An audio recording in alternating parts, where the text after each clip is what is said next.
Nouveau drame en montagne. 3 jours après la mort d'un adolescent en Savoie, une avalanche a emporté une femme de 44 ans aujourd'hui en Haute-Maurienne.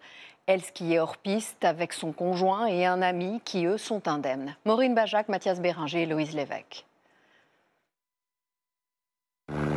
Après 50 minutes de recherche dans ce vallon, le corps sans vie est élitreillé. Une femme de 44 ans hors piste, emportée en quelques minutes par l'avalanche. 7 secouristes de haute montagne, un hélicoptère, 3 chiens. Ils ont tout fait pour la retrouver à temps, en vain. Au poste de secours, le compagnon de la victime et un ami, tous deux rescapés, se tombent dans les bras. Et c'est toute la vallée qui partage ce deuil ce soir.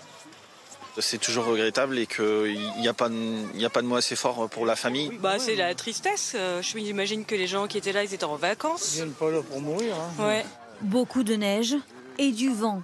La météo est critique depuis le début de la semaine. Le niveau de risque avalanche est affiché partout dans la station.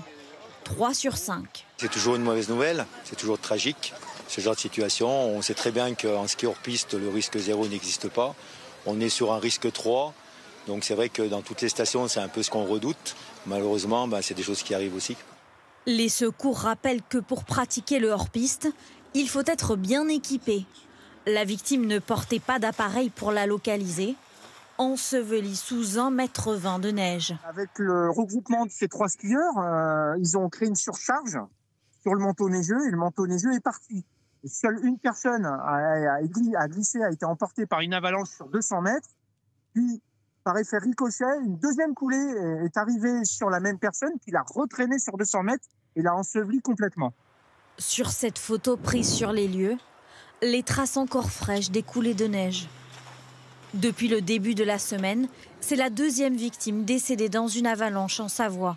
Mercredi, un adolescent de 13 ans emporté lui aussi en hors-piste. Une enquête est ouverte, confiée aux gendarmes de haute montagne. Cela fait plusieurs jours que les autorités appellent les skieurs à la prudence face au risque d'avalanche. Mais comment la pratique du hors-piste est-elle contrôlée et comment les secours opèrent-ils dans ces secteurs? Reportage avec David Arrojo et Frédéric Jolfre. Depuis le début de l'année, au moins 14 personnes ont trouvé la mort en France dans des avalanches. Les Alpes sont particulièrement à risque. Quelles étaient les conditions d'enneigement? À la Norma, comme dans la majeure partie du secteur, le risque d'avalanche, forcément indiqué par des drapeaux, était assez élevé, de 3 sur une échelle de 5. Et cela dure depuis plusieurs jours.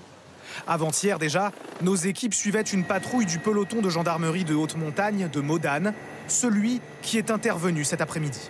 On a une neige qui a été travaillée par le vent, ce qui peut accroître encore davantage le risque d'avalanche, notamment par des plaques qui peuvent se former sous l'effet du vent. Précisément ce qui s'est passé cet après-midi à 2500 mètres d'altitude, alors que la victime skiait hors piste. Quelles sont les règles en la matière? En France, le hors-piste n'est pas interdit. Mais il est conseillé d'être accompagné d'un professionnel et d'être muni d'un détecteur de victimes d'avalanche. Cet appareil, la skieuse de la Norma n'en était pas équipée, ce qui a compliqué les opérations de secours.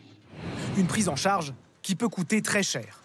En principe, la mobilisation du PGHM ou des équipes cynophiles relève du service public. Elles sont gratuites pour les victimes et donc financées par le contribuable. Mais pour les interventions de grande ampleur, cela ne suffit pas.